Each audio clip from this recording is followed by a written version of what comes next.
What's up, NFL fans? I'm Emery Hunt, the czar of the playbook, and don't forget to check out and purchase your copy of our latest football game plan book, Stiff Arming Football Myths. We have these available in both PDF and paperback form.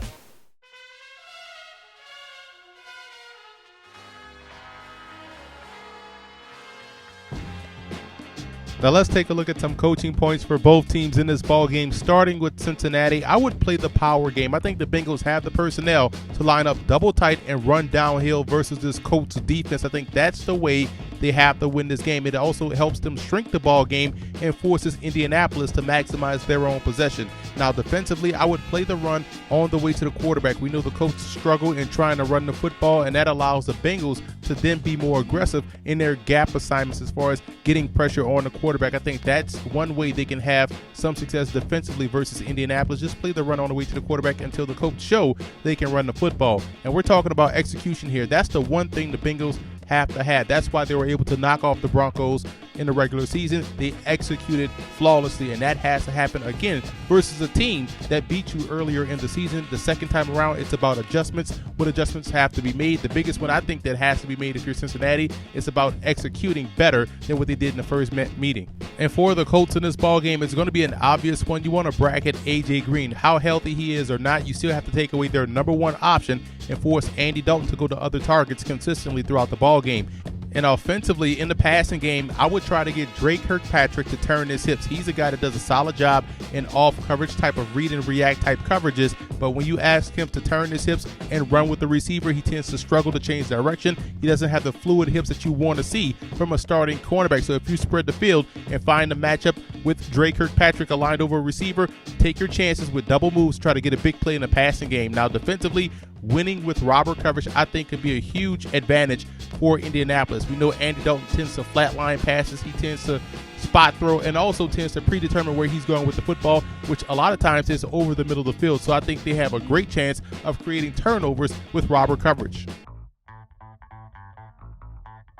We've already seen Cincinnati Bengals offensive coordinator Hugh Jackson become a little bit more creative in how he utilizes his talents on offense. And I'm show you how they can do so versus Indianapolis the second time around. It's all about adjustments. Show you what they can do with their two talented tailbacks, Gio Bernard and Jeremy Hill, in the backfield at the same time versus this Colts defense.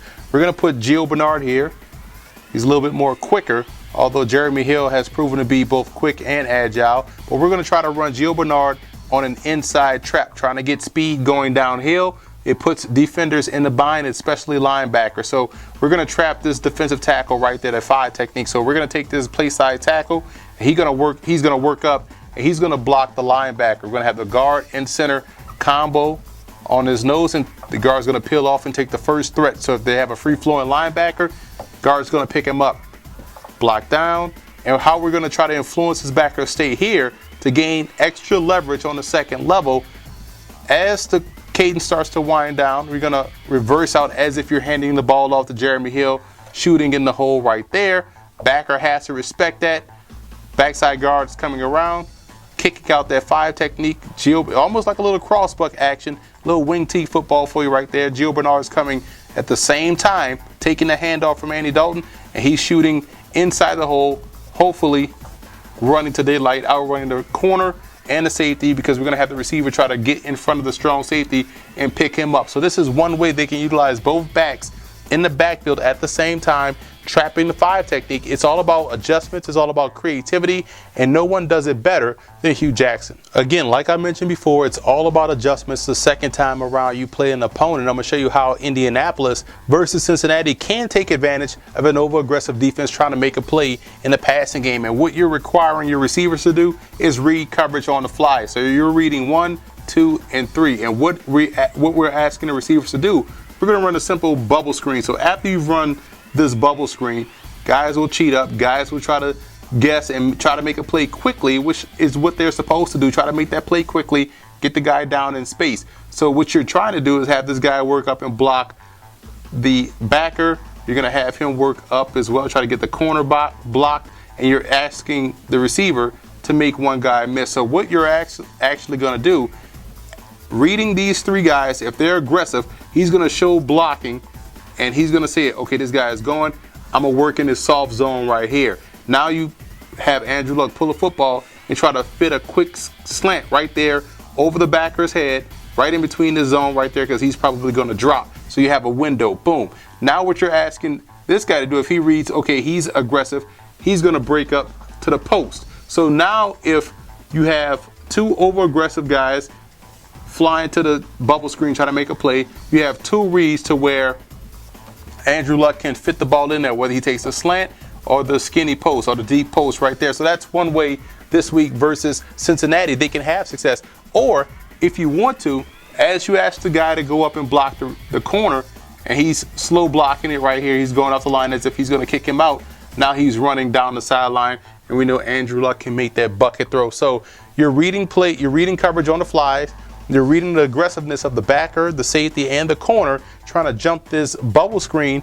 And if they're able to do it effectively, a big play awaits these guys in the passing game. Defensively, the Bengals have to continue to be creative in coverage in order to have success versus the passing game of Indianapolis. Now, versus Denver, you're going to see a well-executed zone rotation that gives the illusion of man-free, which forces Peyton Manning to check into a running back screen. But what happens is that you'll see the cornerback at the line of scrimmage fake pressure and drop into his flat coverage. The defensive back over the wide receiver at the top, he's going to drop into the third, and the middle safety drops cloud over the three wide receivers at the bottom, which puts them in position to make a play on third down. And this was an excellent job of disguise and dictating on the most crucial down in the football game. These type of things have to happen or have to occur versus Andrew Luck in that passing offense if they want to win on the road.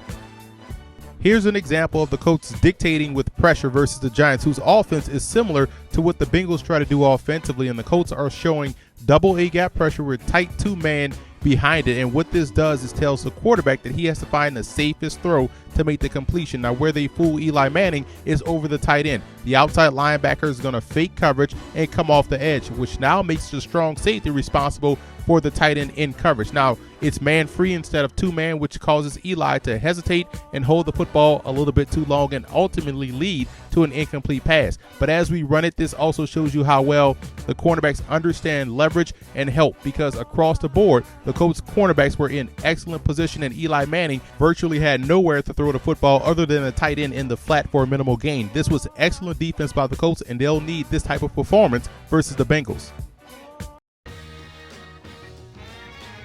The biggest X factor in this game for Cincinnati are their two talented tailbacks, Gio Bernard and also Jeremy Hill. The reason why, the first meeting versus Indianapolis, they only had 11 carries combined. That obviously has to change. I think they also can give you an advantage in the passing game going up against those linebackers running routes. So I think they have to feature both Bernard and Hill if they want to have a shot. And for the Colts, I believe the biggest X factor will be their ability to convert once inside the 20-yard line. Their red zone offense has to be flawless versus Cincinnati, whose aggressive style defense bodes well inside the 20 because they can get extra physical with wide receivers and they shrink those passing windows, and they also get extra aggressive as far as their run fits are concerned. So I think the Colts have to have flawless execution inside the 20.